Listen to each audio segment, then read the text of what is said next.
स्वागत है बच्चों आपका मेरे इस YouTube channel Sanjay service geography में। जैसा कि हमारा अध्याय नंबर 5 भू संसाधन और कृषि चल रहा है। इसमें मुख्यतः हम भू उपयोग वर्गीकरण जो 9 प्रकार में किए थे उसके बारे में पूरी डिटेल से पढ़ चुके हैं। और उसके साथ साथ हमने भारत में भू उपयोग में जो परिवर्तन हो रहे हैं, किस किन कारणों से परिवर्तन हो रहे हैं, उसके बारे में चर्चा की थी। तो बच्चों आज का जो हमारा नेक्स्ट टॉपिक है उसके बारे में थोड़ा चर्चा करते हैं। टॉपिक है आपका साझा संपत्ति संसाधन। थोड़ा इसके बारे में पढ़ लेते हैं। क्या है साझा संपत्ति से जो हमारा संपत्ति संसाधन है, कॉमन प्रॉपर्टी रिसोर्सेज, इसके बारे में थोड़ा अध्ययन कर लेते हैं। इसमें भूमि के स्वामित्व के आधार पर इसे मोटे तौर पर 2 वर्गों में बांटा गया है। पहला हो गया आपका निजी भू संपत्ति और दूसरा हो गया साझा संपत्ति। जैसा कि आपको नाम से ही पता चल रहा, निजी का मतलब व्यक्तिगत, साझा का मतलब सभी का, यानी जिसमें सभी का आधिपत्य हो। फिर भी थोड़ा पढ़ लेते हैं। पहले वर्ग की भूमि पर व्यक्तियों का निजी स्वामित्व होता है, यानी अपना स्वयं का अधिकार होता है, अथवा कुछ व्यक्तियों का संपत्ति निजी स्वामित्व होती है, यानी जो कुछ व्यक्तियों की संपत्ति होती है कि अपने निजी स्वामित्व की, उनका स्वयं का होता है। और दूसरे वर्ग की भूमियाँ सामुदायिक उपयोग हेतु राज्य के स्वामित्व में होती है, यानी जो दूसरे प्रकार की भूमि है जिसे कहते हैं हम साझा संपत्ति, उसमें क्या होता है कि सामुदायिक यानी सामूहिक रूप से राज्यों के स्वामित्व में होती है, यानी राज्यों के अपने क्षेत्र अधिकार में होती है। साझा संपत्ति संसाधन जैसे पशुओं के लिए चारा, घरेलू उपयोग हेतु ईंधन, लकड़ी तथा साथ ही अन्य उत्पादक क्षेत्र जैसे फल हो गया, रेस हो गया, गिरी हो गया, औषधि पौधे आदि उपयोग कराती है, यानी ये सब साझा संपत्ति के उदाहरण है। आपसे यहाँ से क्वेश्चन पुटअप हो सकता है, साझा संपत्ति के संबंधी कोई महत्वपूर्ण तथ्य लिखिए जिसमें जो सामूहिक रूप से प्रयोग किए जाते हैं उनके बारे में। तो आप क्या लिखोगे यहाँ पर, जैसे हो गया पशु के लिए चारा, घरेलू उपयोग में ईंधन, लकड़ी तथा अन्य उत्पादक क्षेत्र जैसे फल हो गया, रेस, गिरी, औषध, इस तरह के। या ऐसा कोई भी क्वेश्चन आ सकता है, साझा संपत्ति की कोई परिभाषा लिखिए, या निजी संपत्ति साझा संपत्ति में 2 अंतर लिखिए। आपसे क्वेश्चन कैसे भी पुटअप हो सकते हैं, बट आपको यहाँ पर जैसे मैं समझा रहा हूँ, जैसे मैं पढ़ा रहा हूँ, आपको बिल्कुल वैसे ध्यान दीजिएगा, आपको चीज़ें स्वयं वहाँ पर आ जाएंगी। फिर है बच्चों उपलब्ध कराती पढ़ लिया। ग्रामीण क्षेत्र में भूमिहीन छोटे कृषकों तथा अन्य आर्थिक रूप से कमजोर वर्ग के व्यक्तियों के जीवन यापन में इन भूमियों का विशेष महत्व है। यानी यहाँ पर क्या है, जो हमारे गांव घर में जो छोटे किसान होते हैं जिनके पास अपनी भूमि नहीं होती है, यानी जो कमजोर व्यक्ति होते हैं, उनके जीवन यापन के लिए भी ये महत्वपूर्ण साधन है, यानी महत्वपूर्ण यहाँ पर साझा संपत्ति है। क्योंकि इनमें से अधिकतर भूमिहीन होने के कारण पशुपालन से प्राप्त आजीविका पर निर्भर रहते हैं। क्योंकि जैसे हमारा जो गांव घर मुख्यतः जो वहाँ पर उनका जो जीवन पूर्णतः यापन होता है, उनकी जो आर्थिक गतिविधियाँ होती हैं, जो उनका जीवन चलता है मुख्यतः प्राथमिक क्रियाओं के संबंध ही चलता है, जैसे पशुपालन, मत्स्य पालन, कृषि करना। हमारी जो प्राथमिक क्रिया मुख्यतः जो हमारे गाँव घर के जो लोग होते हैं वो इसी कार्य में संलग्न होते हैं। और उसके साथ साथ महिलाओं के लिए भी ये भूमि काफ़ी विशेष महत्व होती है। क्यों होती है? क्योंकि जो ग्रामीण इलाकों में क्या होता है कि यहाँ से चारा, ईंधन, लकड़ी एकीकृत किया जाता है, यानी जो महिला होती है उनको काफ़ी दूर से भी कभी कभी लकड़ियाँ लानी पड़ती है, कभी कभी ईंधन लाना पड़ता है। लेकिन इस तरह की जो साझा संपत्ति है उसके माध्यम से भी महिलाओं को काफ़ी लाभदायक होता है, काफ़ी यहाँ पर क्या होता है, उनको काफ़ी सुविधा मिलती है।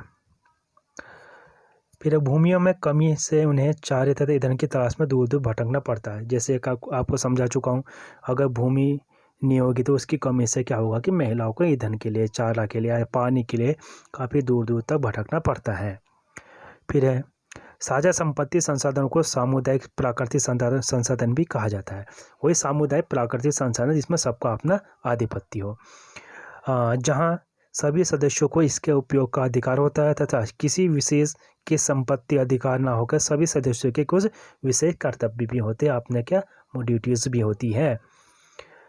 सामुदायिक वन हो गया, चारागाह हो गया, ग्रामीण जलीय क्षेत्र तथा अन्य सार्वजनिक स्थान साझा संपत्ति संसाधन के ऐसे उदाहरण हैं। यानी जो हमारा सामुदायिक वन हो गया और चारागाह क्षेत्र हो गया, ग्रामीण का जलीय क्षेत्र हो गया, ये क्या है साझा संपत्ति के सार्वजनिक या संसाधनों के महत्वपूर्ण उदाहरण है, जिसका उपयोग एक परिवार से बड़ी इकाई करती है। यानी एक छोटे से परिवार से लेके जितने हमारे ग्राम सभा होती है, जितने हमारे गांव घर के लोग होते हैं, वो सब इसका प्रयोग करते हैं तथा यही उसके प्रबंधन के दायित्व का निर्वहन भी करते हैं। यानी यही उसका मैनेजमेंट भी, उसका रखरखाव भी, उसकी सुरक्षा के दृष्टिकोण से भी संपूर्ण कार्य यही लोग करते हैं जो इसका प्रयोग करते हैं। तो आई होप आपको यहाँ पर साझा संपत्ति के बारे में पूर्णतः समझ में आ चुका होगा। उसके साथ साथ जो निजी संपत्ति उसके बारे में समझ में आ चुका होगा। अब पढ़ते हैं भारत में कृषि भूभाग। इसमें मुख्यतः कृषि जो भूभाग है, पहला हो गया द्वितीय और तृतीय आर्थिक क्रियाओं की अपेक्षा कृषि पूर्णतः भूमि पर आधारित है। अन्य शब्दों में कृषि उत्पादन में कृषि का योगदान अन्य सेक्टरों में इसके योगदान से अधिक है। अतः ग्रामीण क्षेत्रों में भूमिहीनता प्रत्यक्ष रूप से वहाँ की गरीबी से संबंधित है। यानी भारत में जो कृषि भूभाग है उसमें क्या है, जो द्वितीय तृतीय क्षेत्र है, सेवा क्षेत्र हो गया और निर्माण विनिर्माण क्षेत्र, क्रियाओं की अपेक्षा मुख्यतः कृषि पूर्णतः भूमि पर ही आधारित है। वो तो क्या पता है बच्चों आपको, जो भी कृषि की जाती है क्या भूमि पर ही की जाती है। और इसमें फिर कह रहा अतः ग्रामीण क्षेत्र में भूमिहीनता प्रत्यक्ष रूप से वहाँ की गरीबी के संबंधित है।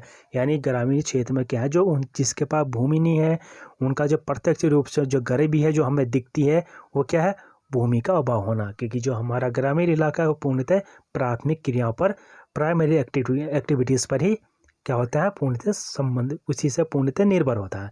अगर उसके पास भूमि नहीं है तो स्वाभाविक है कि वह काफ़ी गरीबी से गुजर रहा होगा। ये कहना कि यहाँ पर हंस रहे हैं। फिर हो गया सेकंड बच्चों, इसमें जैसे दिख रहा होगा भूमि की गुणवत्ता कृषि उत्पादकता को प्रभावित करती है जो अन्य कार्यों में नहीं है। जो भूमि की गुणवत्ता है, क्वालिटीज़ है, वो क्या कृषि उत्पादकता में क्या काफ़ी प्रभावित होती है। फिर थर्ड हो गया ग्रामीण क्षेत्र में भू स्वामित्व का आर्थिक मूल्य के अतिरिक्त सामाजिक मूल्य भी है। जो ग्रामीण क्षेत्र में भू स्वामित्व का आर्थिक मूल्य के अतिरिक्त क्या सामाजिक मूल्य भी है तथा प्राकृतिक आपदाओं या निजी विपत्ति में एक सुरक्षा की भांति है एवं समाज में प्रतिष्ठा को भी बढ़ाता है। यानी जो ग्रामीण क्षेत्र में क्या भू स्वामित्व का आर्थिक भूमि का जो स्वामित्व है, जिनका अपनी भूमि है, उनका जो आर्थिक मूल्य भी अतिरिक्त सामाजिक मूल्य भी है। उसके साथ साथ जो अन्य जो हमारा अन्य जो हमारा यहाँ पर मूल्य है, अन्य हमारा जो आर्थिक मूल्य का अलावा अन्य जो हमारे यहाँ मूल्य जो प्राप्त होता है वह सामाजिक मूल्य है। यानी समाज की प्रतिष्ठा भी है तथा प्राकृतिक आपदाओं तथा निजी विपत्ति में एक सुरक्षा की भांति एवं समाज में प्रतिष्ठा को भी बढ़ाता है। यानी जो हमारी भारत में कृषि भूभाग है उसका महत्वपूर्ण कारण ये भी है। तो बच्चों इसमें ज़्यादा कुछ नहीं है, हम सीधे अपना जो मुख्य टॉपिक है उसमें आते हैं।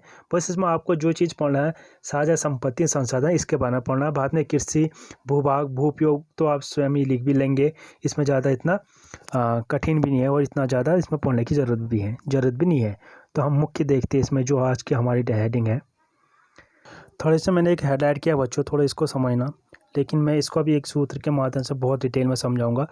इसमें समष्टि कृषि भूमि संसाधनों का अनुमान वो कैसे लगाया जाता है, अर्थात समष्टि कृषि योग्य भूमि। इसमें क्या आता है, जो निबल बोया गया क्षेत्र इससे पहले आपने पढ़ा था, उसका अर्थ क्या आता है, वह भूमि जिस पर फसल उगाई या कटाई जाती है उसे कहते हैं निबल बोया गया क्षेत्र। ठीक हो गया बच्चों। फिर हो गया सभी प्रकार की पड़ती भूमि, यानी वो भूमि जो पूर्णतः हमने छोड़ रखी है। उसके साथ कृषि योग्य व्यर्थ भूमि, उसके साथ साथ जो हमारी कृषि योग्य व्यर्थ भूमि है वो हो गया भूमि के योग से लगाया जाता है। यानी इन सभी भूमियों को जोड़ा जाता है, इस तरह की जो कृषि निकाली जाती है उसे कहते हैं निबल योग्य कृषि भूमि। इसको भी आपको मैं समझाऊंगा। अब थोड़ा नीचे देखते हैं, इसको भी हेडलाइट करता हूँ। इसमें देखिए बच्चों, जैसे आपको दिख रहा होगा, इसमें प्रौद्योगिकी दो भागों में बांटी जा सकती है। कौन कौन से दो भाग है, इसमें पहले आपको एक डायग्राम दिख रहा होगा, ये समष्टि कृषि योग्य भूमि की संरचना। इसमें रिपोर्टिंग क्षेत्र का परसेंटेज हो गया, समष्टि कृषि योग्य भूमि का परसेंटेज हो गया। अब इसमें है जैसे कृषि योग्य बंजर भूमि, पुरातन पड़ती भूमि, वर्तमान पड़ती भूमि, निबल बोया गया क्षेत्र, इन सबका जो है जोड़ के परसेंटेज निकाला गया, यानी सकल कृषि योग्य भूमि। अब नीचे पढ़ते हैं। प्रौद्योगिकी दो भागों में बांटी जा सकती है। इसमें हो गया पहला, वह जो प्रति इकाई भूमि में फसल विशेष की उत्पादकता बढ़ाए, तथा दूसरी वो प्रौद्योगिकी जो एक कृषि वर्ष में गहन भूभाग से सभी फसलों का उत्पादन बढ़ाए। पहला तो हो गया वो जो प्रति इकाई भूमि में फसल की विशेषता का उत्पादन बढ़ाए, और दूसरा वो है जो प्रौद्योगिकी जो टेक्नोलॉजी जो एक कृषि वर्ष में गहन भूभाग से सभी फसलों का उत्पादन बढ़ाए। यानी जो हमारी टेक्नोलॉजी ऐसी हो कि जो एक कृषि वर्ष में कई फसलें हम वहाँ पर उगा सकते हैं। ये कैसे होगा? विभिन्न तरह की नई टेक्नोलॉजी हाँ उसका जो हम विकास करेंगे इस वजह से। फिर हो गया दूसरी प्रौद्योगिकी का लाभ यह है कि इसमें सीमित कृषि भूमि से भी कुल उत्पादन बढ़ाने के साथ श्रमिकों की मांग में पर्याप्त रूप से बढ़ती है। यानी जो हमारे श्रमिक हैं हमें उस टेक्नोलॉजी को चलाने के लिए भी उनकी काफ़ी आवश्यकता होती है। इसके साथ साथ उनकी श्रम पूर्ति भी काफ़ी बढ़ती रहती है। भारत जैसे देश में भूमि की कमी तथा श्रम की अधिकता है। भूमि की तो कमी है, श्रम की अधिकता, यानी क्षेत्र कम है, कम कृषि योग्य भूमि है और उसमें कार्य करने वाले लोग ज़्यादा हैं। अब बच्चों सीधे देखो यहाँ पर आपके यहाँ पर सूत्र दिख रहा होगा, कृषि गहनता अर्थात सकल बोया गया क्षेत्र बटे निवल बोया गया क्षेत्र गुणा 100। अब इसको कैसे निकालते हैं? मैंने इसके लिए सूत्र बना रखा है, तो मैं आपको सूत्र के माध्यम से समझाना चाहूँगा कि जो गहन कृषि है उसको हम कैसे निकालते हैं। तो देखते हैं उसको थोड़ा। देखिए बच्चों, इसमें मैंने जो आपको सूत्र के माध्यम से समझाने की कोशिश कर रखी है, थोड़ा आप यहाँ पर ध्यान दीजिएगा, आपको इस स्वयं समझ में आ जाएगा कि ये कृषि गहनता कैसे निकालते हैं। जो कृषि गहनता है इसमें सकल बोया गया क्षेत्र बटे निवल बोया गया क्षेत्र गुणा 100। सपोज उदाहरण के लिए आपके पास 10 एकड़ ज़मीन है, यानी आपके पास कुल भूमि है 10 एकड़। उसमें से आपने क्या किया, उसके 10 एकड़ में गेहूँ की फसल लगा दी, 10 के 10 एकड़ में पहली गेहूँ की फसल लगा दी। फिर हो गया खरीफ की फसल आपने 6 एकड़ में लगाई, और जो आपका 4 एकड़ था हो सकता है वहाँ कोई पानी की कोई दिक्कत होगी या अन्य कोई प्रॉब्लम होगी, ऐसे आपने जायद की फसल लगाई 4 एकड़ में, और आपने अन्य जो 6 एकड़ है उसको प्रति के रूप में छोड़ दिया, यानी उसको खाली के रूप में छोड़ दिया। यानी आपके पास कुल भूमि थी 10 एकड़, तो आपने उस भूमि का कितना उपयोग किया? उस भूमि का उपयोग किया आपने 10 × 16 × 20, यानी जो आपका सकल बोया गया क्षेत्र है, जो आपने नेट बोया वो बोया 20, और आपके पास जो निवल बोया गया क्षेत्र था वो था 10, यानी 20/10। थोड़ा इसको मैं ऐसे देखिए, 20/10 गुणा 100, यानी आपकी जो कृषि गहनता है, शस्यता गहनता है वो 200% आ चुकी है। यहाँ पर आपको बहुत अच्छी तरह ध्यान देना होगा बच्चों। एक और एग्जाम्पल ऐसे ही, सपोज दैट आपने क्या किया, 10 के 10 एकड़ में गेहूं भी लगा दिए, 10 के 10 एकड़ में खरीफ की फसल भी लगा दी, 10 के 10 एकड़ में जायद की फसल भी लगा दी। यानी जो कृषि की गहनता है, यानी आपके पास जो सकल बोया गया क्षेत्र है वो कुल कितना है, 30% है, और जो आपके पास निवल बोया गया क्षेत्र वो है 10 हो गया।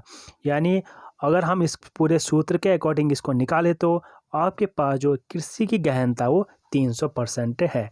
कहा जाता है अगर किसी देश के पास 100% से कम कृषि गहनता का या शस्य गहनता का क्षेत्र हो तो वहाँ की कृषि काफ़ी निम्न श्रेणी की मानी जाती है। लेकिन अधिकांश आप देखोगे जो विकसित देश है वहाँ पर जो कृषि गहनता को काफ़ी होती है। तो आई होप आपको यहाँ पर ये जो मैंने सूत्र समझाने की कोशिश की है आपको समझ में आ चुका होगा। अगर आपको समझ में नहीं आया तो आप कमेंट बॉक्स में लिख दीजिए, अगर आया तो तब भी लिखिए। यानी कहने का जो अर्थ है यहाँ पर जो कृषि गहनता जो सकल बोया गया क्षेत्र बट्टे निवल बोया गया क्षेत्र गुणा 100, इसमें हमने क्या किया एक बार पुनः आपको बता रहा हूँ। माना सपोर्ट दैट हमारे पास 10 एकड़ ज़मीन थी, यानी हमारे पास जो कुल जो निवल बोया गया क्षेत्र था वो 10 एकड़ था। उस 10 एकड़ में सर्वप्रथम हमने 10 एकड़ पूरे गेहूं लगा लिए, फिर 6 एकड़ हमने खरीफ की फसल लगा दी, उसमें 4 जो एकड़ है उसको छोड़ दिया। उसका कई कारण हो सकता वहाँ उस समय कोई मानसून आया या कृषि संबंधी कोई हमारे पास ऐसी कोई सुविधा ना हो, या हो सकता है हमारे पास कोई पानी की असुविधा हो, कुछ भी हो सकता है। ऐसे हमने जायद की फसल 4% लगा ली और जो 6% थी उसको प्रति के रूप में छोड़ दिया, यानी जो हमारे पास अब कुल सकल बोया गया उत्पाद है वो कुल 20% है। उसमें हमारा कृषि गहनता 10 एकड़ ज़मीन है और गुणा 100 से हमने मल्टीप्लाई किया तो हमारे पास जो कृषि गहनता आई 200% आ गई। ऐसा ही दूसरा उदाहरण मैंने आपको इसलिए दे रहा हूँ, जरूरी नहीं कि जो आपको मैंने वो उदाहरण दिया वही हो सकता है। ये भी हो सकता है कि हमने जो हमारी पूरी जो भूमि थी 10 के 10 एकड़ में गेहूं भी लगा दिए, खरीफ भी लगा दी, जायद भी लगा दी, यानी अब जो हमारे पास जो निवल बोया गया क्षेत्र है वो है, सकल बोया गया क्षेत्र वो है 30 एकड़ हो गया, और जो निवल बोया गया क्षेत्र हो गया वो 10 हो गया। 100 से मल्टीप्लाई किया, जो हमारी यहाँ कृषि गहनता वो 300% आ चुकी है।